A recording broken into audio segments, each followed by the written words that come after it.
The letter arrived the same day we ran out of bread.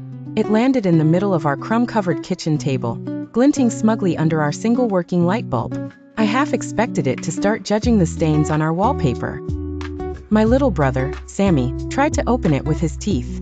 "If it's a bill, maybe they'll taste how broke we are," he said. The envelope, as if offended, refused to tear. Eventually, I pried it open with a butter knife, which ironically hadn't touched butter in weeks. Inside was a letter so elegant it seemed to hum in a posh accent. My name, Lena Hart, was swirled in gold ink. Selected for the royal selection.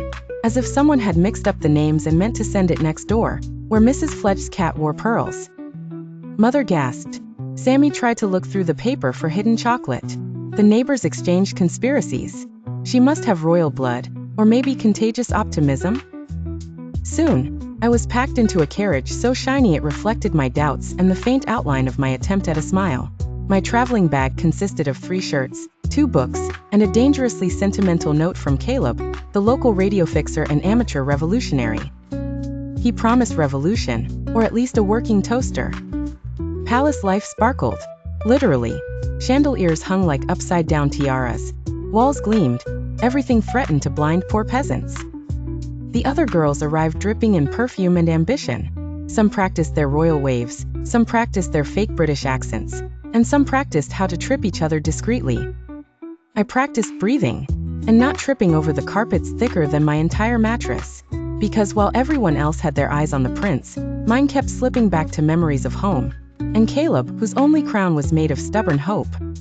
Prince Theo was not what I expected. No ice, no snobbery.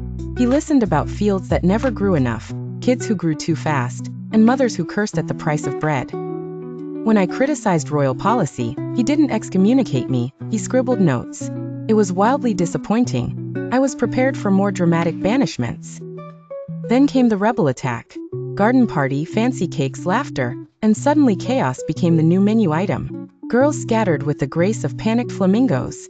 I grabbed a terrified maid, dragged her behind a fountain, and told her about oxygen. We squeezed hands until the rebels, more confused than angry honestly, were shooed away by equally confused guards. The king, whose hair could probably qualify for its own sovereign nation, stared.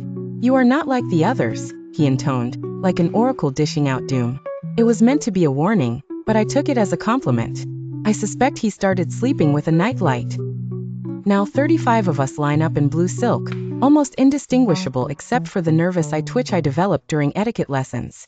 Cameras follow us everywhere, broadcasting our forced smiles and suppressed existential crises. The nation whispers bets on who will win. The girls plan how to win. The prince wonders what happens if nobody wants to win.